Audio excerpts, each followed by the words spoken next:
Halo teman-teman semuanya, ketemu lagi sama aku Nisca di Narasi Podcast. Nah udah lama banget nih gak upload video dan gak bikin narasi podcast. Untuk video yang sebelumnya Nisca upload tentang self-love dan gimana caranya kita untuk self-love.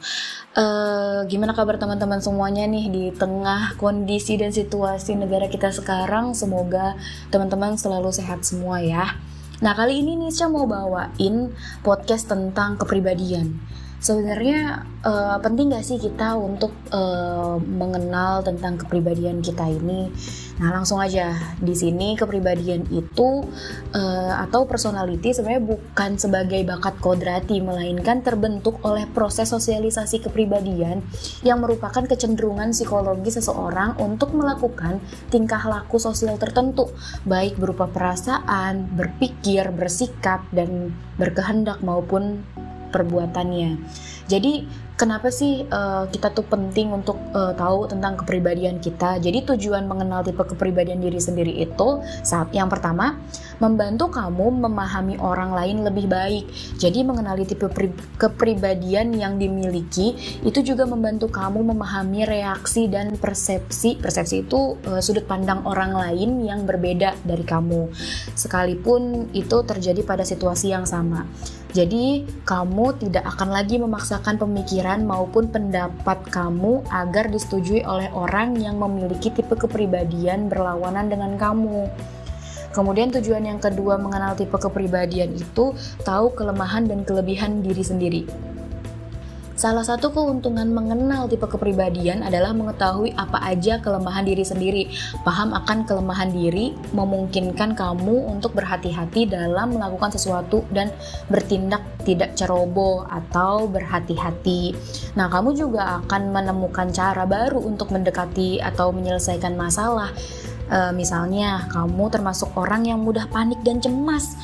Terus mengetahui kekurangan ini, kamu tentu bisa mempelajari cara untuk menenangkan diri kamu agar mengatasi situasi tersebut dengan baik. Selain itu juga, kamu juga tahu kelebihan yang kamu milikin. Kamu bisa mengembangkan kelebihan ini menjadi sebuah potensi. Misalnya, memperluas koneksi dengan orang banyak karena kamu orang yang cukup supel dan bisa menghidupkan suasana.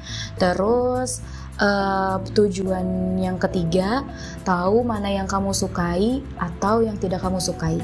Jadi tuh setiap orang memiliki hal yang tidak disukai atau yang disukai itu berbeda-beda loh. Contohnya misalnya kamu tidak menyukai suasana yang berisik atau bertemu banyak orang. Nah kalau kamu mengetahui hal ini, tentu kamu akan terhindar dari hal yang bisa membuat kamu risih atau terganggu. Ya, dengan cara mengenal tipe kepribadian yang kamu milikin, kamu mendapatkan dan kamu bisa menempatkan diri pada hal yang kamu sukai atau tidak, gitu. Nah, sebenarnya perkara suka atau nggak sukanya itu meliputi menjadi pertimbangan kamu dalam membuat keputusan juga nih. Misalnya dalam memilih pekerjaan. Memilih pekerjaan yang sesuai dengan keinginan akan membuat kamu lebih puas dan bahagia. Jadi ini secara tidak langsung berdampak dengan produktivitas dan kesehatan mental kamu. Nah, pada umumnya manusia memiliki beragam karakter dan sifat yang berbeda-beda. Biasanya nih secara umum orang lebih mengenal dengan sebutan introvert dan extrovert. Ada juga ambivert sebagai kategori kepribadian. Jadi ambivert itu diantaranya introvert atau extrovert. Tapi sebenarnya ilmu psikologi itu memiliki teori yang sangat luas dan bermacam-macam tentang kepribadian.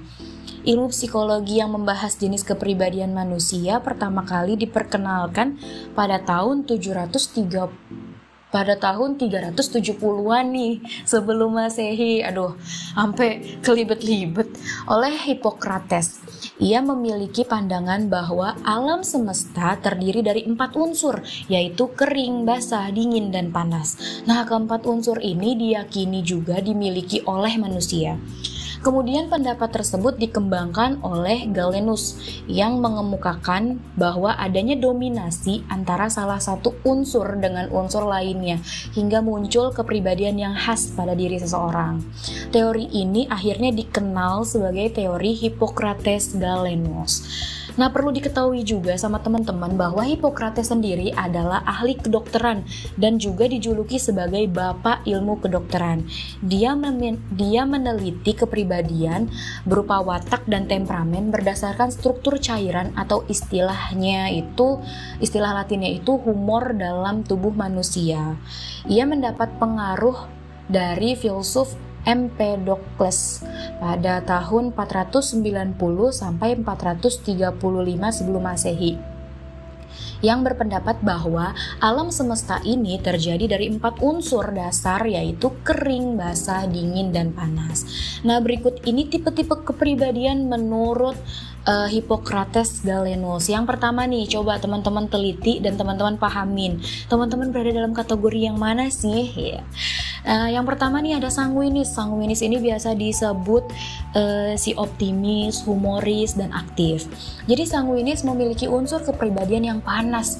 Sanguinis dikenal memiliki pembawaan yang ceria, aktif, dan optimis. Biasanya kepribadian ini sangat mudah bergaul dan mudah membangun suasana menjadi lebih menyenangkan.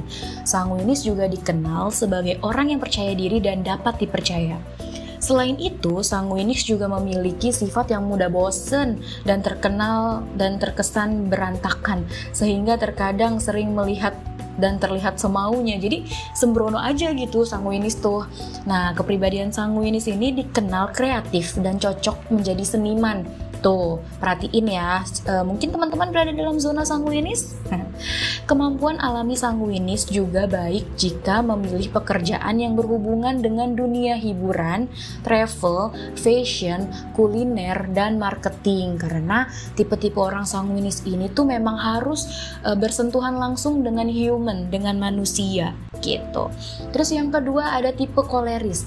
Koleris ini sering dijuluki sebagai si emosional, logis, dan keras kepala. Kamu yang termasuk koleris kah? Coba kita telaah. Koleris memiliki unsur kepribadian yang kering. Koleris dikenal memiliki pembawaan emosional, logis, dan keras kepala. Biasanya pribadi seperti ini banyak dipilih menjadi pemimpin. Hal ini karena koleris memiliki kepribadian yang keras kepala dan logis, sehingga bisa mengambil keputusan dengan tepat.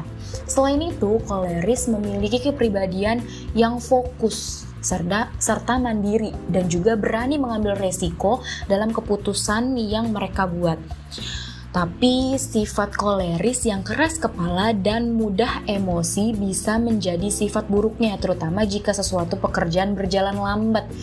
Jadi koleris ini tuh cocoknya untuk jadi pemimpin, kepala sekolah, pemimpin daerah, terus presiden, terus apalagi yang hal-hal yang menentukan atau membutuhkan sebuah keputusan itu koleris ahlinya dan jagonya. Kepribadian koleris juga dikenal suka menghabiskan waktu bersama orang-orang yang memiliki banyak pembicaraan serius. Kemampuan alami koleris akan baik jika ditempatkan pada pekerjaannya yang terkait dengan teknologi, statistik, teknik, dan bidang pemrograman. Nah, itu dia salah satu atau salah banyak dari tipe-tipe pekerjaan yang memang cocok untuk koleris. Jadi koleris itu tipe yang pemimpin loh, gitu. Nah, selanjutnya ada tipe melankolis. Melankolis ini biasa dijuluki si serius, sensitif, dan tekun. Kita telaah yuk, apa kamu termasuk dalam kategori melankolis? Oke. Melankolis memiliki unsur kepribadian yang basah. Melankolis disebut memiliki pembawaan yang serius dan tekun hingga dalam membuat perencanaan akan dilakukan secara detail. Selain itu, melankolis juga tipe yang mencintai keluarga dan berjiwa sosial. Sifat buruk melankolis yang terlalu sensitif membuatnya mudah khawatir dengan apa yang akan terjadi pada hidupnya. Kepribadian melankolis juga cenderung susah untuk dipercaya dengan orang lain. Kepribadian melankolis juga cenderung susah untuk percaya dengan orang lain. Jadi melankolis ini sebenarnya tipe yang hati-hati banget ya.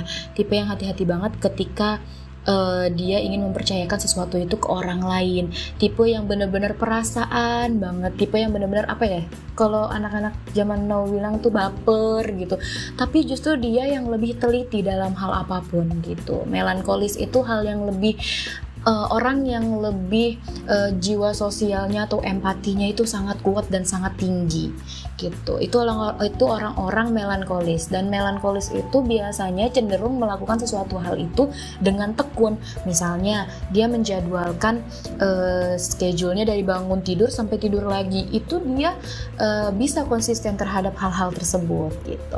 Oke, lanjut yang terakhir, ada plekmatis. Plekmatis biasa disebut si santai, tenang, dan teratur. Kategori plekmatis nih, plekmatis memiliki unsur kepribadian yang dingin. Plekmatis memiliki pembawaan yang santai dan cinta damai. Biasanya pribadi seperti ini memiliki hubungan yang baik dengan keluarga, termasuk tetangga-tetangganya atau bahkan kehidupan sosialnya. Selain itu, kepribadian plekmatis dikenal sebagai orang yang sabar banget dan lembut, sehingga sangat baik jika ikut dalam acara amal atau bakti sosial. Tapi sifat buruk seorang plekmatis itu sering memendam masalah karena nggak enakan nih orangnya sama orang lain, sehingga merugikan hidupnya sendiri. Nah, sifat plekmatis juga cenderung dalam mengambil keputusan itu agak lama karena selalu mementingkan kepentingan orang lain terlebih dahulu. Kepribadian alami plekmatis akan baik jika ditempatkan pada suatu pekerjaan seperti perawat, guru, psikolog, atau konseling yang membutuhkan kesabaran yang sangat ekstra. Jadi plekmatis itu orangnya tuh gak suka untuk nyari-nyari ribut, gak suka dalam situasi atau kondisi yang penuh dengan perdebatan tuh gak suka. Plekmatis itu orangnya mengalir aja.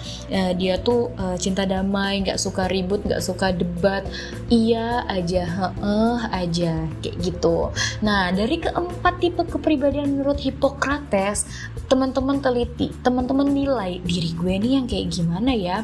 Walau sebenarnya kepribadian itu nggak bisa untuk kita menerka-nerka. Dalam psikologi itu harus ada tes psikologinya gitu.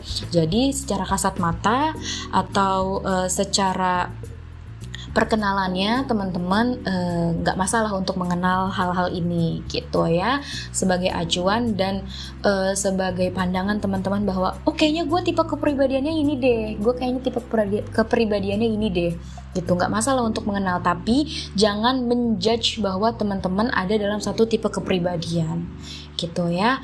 Oke, terima kasih buat teman-teman yang udah dengerin podcast ini dan udah nonton podcast ini di YouTube. Semoga hal ini bisa membantu teman-teman untuk kedepannya bisa lebih kenal diri sendiri atau bisa lebih memahami diri sendiri, sehingga teman-teman bisa mencintai diri sendiri lebih fokus lagi gitu ya. Dari aku sekian dulu. Semoga teman-teman bahagia selalu dan sehat selalu di tengah situasi yang sekarang ini, dan see you to the next podcast. Okay, see you, bye bye.